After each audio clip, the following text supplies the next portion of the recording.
So firstly, sound production occurs through the process of converting airflow into the sound wave.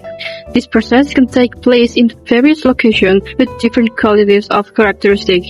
This allows us to describe and classify certain sounds. Basically, speech sounds are divided into two major classes of speech. First, consonant and then vowels. This distinction is mainly based on the method of production of articulation. Consonants are produced by obstructing the airflow through the oral cavity. Meanwhile, vocal production does not involve such obstacles because the oral cavity is relatively open and the vocal cords normally vibrate. So the main topic for us today is basically consonant. So consonants are produced by obstructing the flow of air from lungs as it moves through the vocal tract.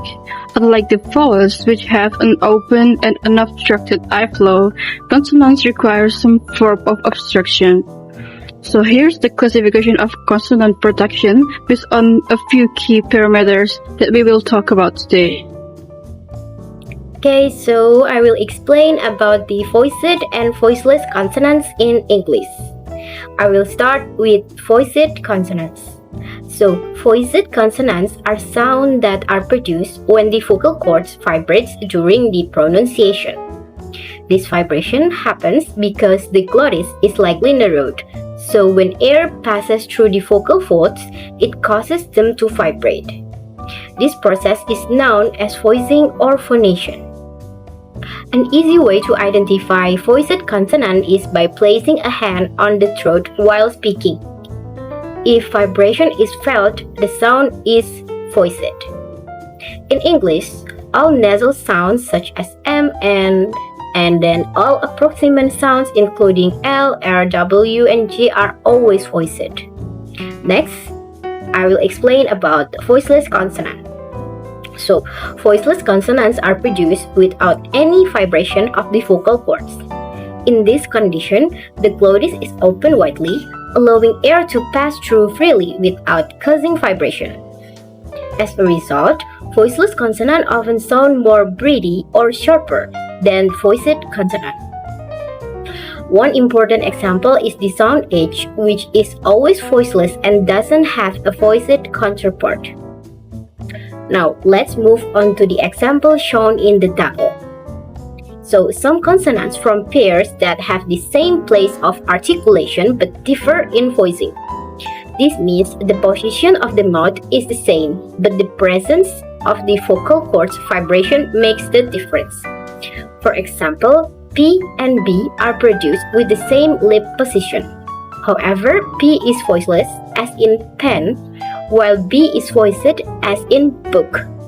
Similarly, with T and D share the same tongue position. The sound T in top is voiceless, while D in dog is voiced. Another pair is K and G. The sound K in cat is voiceless, whereas G in go is voiced. In fricative, F and V are produced in the same way, but F in fan is voiceless and V in van is voiced. Another example is S and Z. The sound S in sun is voiceless, while Z in zoo is voiced. For post-alveolar sound, like sh and sh have the same mouth position. The sound sh in she is voiceless, while sh in measure is voiced. Lastly, j and j are affricative, are affricates.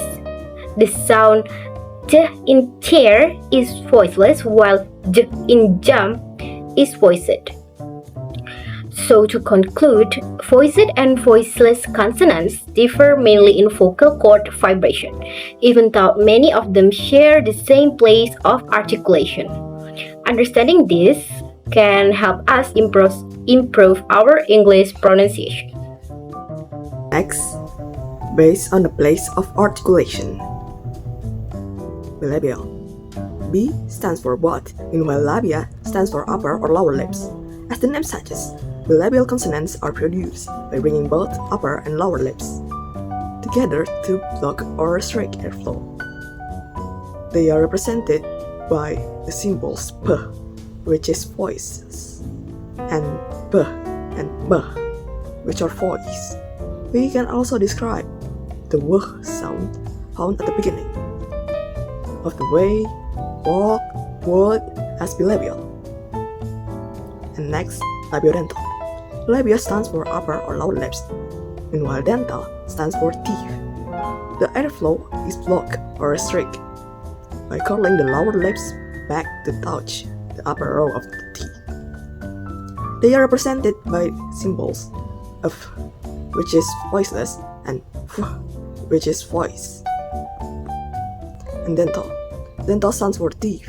Sounds produced by placing the tip of the tongue against the upper front teeth. They are voice dental sounds t, and voiceless dental sounds t. And next, alveolar. Produced by raising the tongue to the part of the mouth where the teeth meet the gums to block or restrict airflow. The symbols for these sounds are easy to remember. The and s are voiceless, whereas the, s, and n are voice. So now we'll talk about postalveolar. Postalveolar sounds are produced when the tongue is placed by raising the tongue just behind the alveolar ridge. You can see the screen where is the alveolar ridge is. Okay.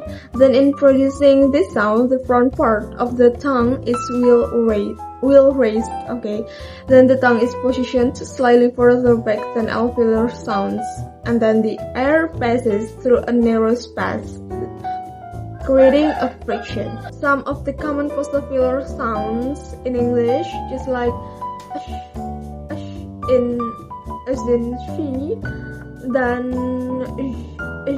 as in vision, and then just like in chair, and just like in job. Okay, these sounds usually feel thicker and softer compared to the sound like S or Z.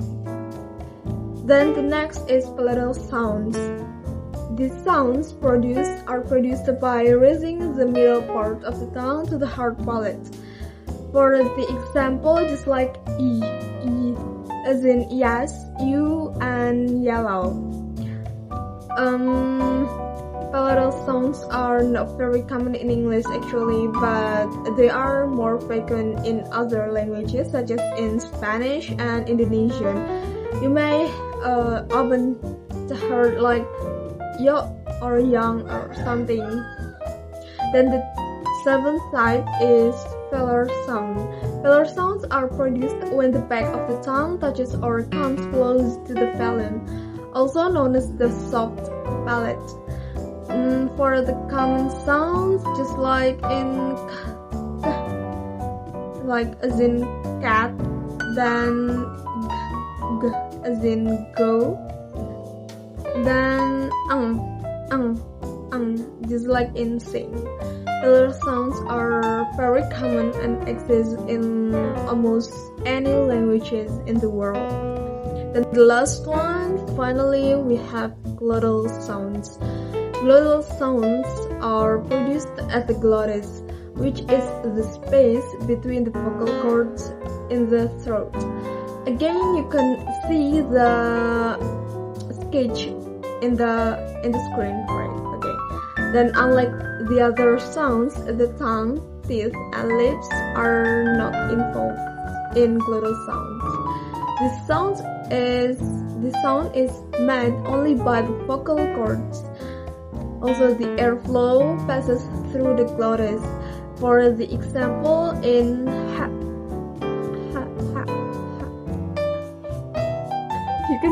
you cannot hear it. Just like it's like in house. Then just like pa'o in British accent. Okay, pa'o is like pa'o. Okay, so it's actually glottal stop. So basically, glottal sounds often sound briefly or abrupt, like like that. Okay, so I think that is the last for me. Thank you. Consonants can be classified based on the manner of articulation, which refers to how the airstream is modified when producing speech sounds. In this classification, we focus on how the articulators work and how the airflow is blocked, released, or narrowed. First one, passive or stop consonants. Sound produced by completely blocking the airstream in the vocal tract for a short time, and then releasing it suddenly. Plosive or stop consonants are divided into oral stops and nasal stops. Oral stops are produced when the airstream is blocked in the oral cavity. In producing oral stops, the volume is raised, which means the nasal cavity is blocked. As a result, the air cannot escape through the nose. When the articulators are open, the built-up air pressure is released through the mouth in a small burst of sound. To clearly hear this release, oral stops usually need a vowel context. Examples of oral stops are the first sounds in bring, pin, till, dare, cool, and good. Nasal stops produced by blocking the airstream in the oral cavity while the volume is lowered. Because the volume is lowered, the oral cavity is blocked and the airstream is diverted through the nasal cavity, allowing the air to escape through the nose. In other words, instead of being released through the mouth, the air flows through the nose. Examples of nasal stops are the first sound in meal, not, and the final sound in bring.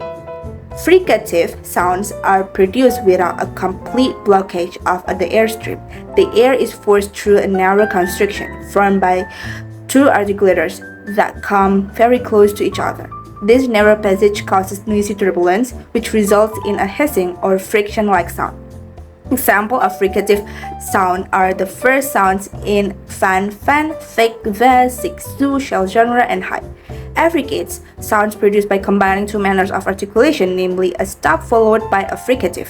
Even though affricates involve two different processes, they function as a single sound because they are produced by one articulatory movement. Examples of affricates are the first sound in chat and jar. Next one is approximant, produced when one articulator approaches another articulator, but not closely enough to create friction, and the constriction in approximant is smaller than in vowels but greater than in fricatives. As a result, the airflow is only partially obstructed. Examples of approximants are the first sounds in yes, was, lam, and rat. Approximants are sometimes called semivowels because they share characteristics of both vowels and consonants. They are similar to vowels because they are produced without severe constriction. Also, similar to consonant because they are produced by partial obstruction of the airstream. Approximant cannot stand alone and must be combined with vowels in order to form a word. This is different from isolated vowels, which can have meaning on their own, such as I and L. Approximants are divided into two types. Central approximant, the airflow is centralized in the middle of the oral cavity, and lateral approximants. The airflow flows laterally or sideways around the blockage of the central pathway. And English has both central and lateral approximants. However, there's other schemes of consonant classification. Another way to classify consonants is by distinguishing sonorant sound and obstruent sound. This distinction, which is very crucial in both phonetic and phonology, is determined by the degree of the structure involved in articulation. Degree 1 involves complete closure, where the articulators make a firm contact. Degree 2 is narrowing, which the articulators are positioned very close to another without touching. And degree 3 is approximation, characterized by a relatively wide space between the articulators.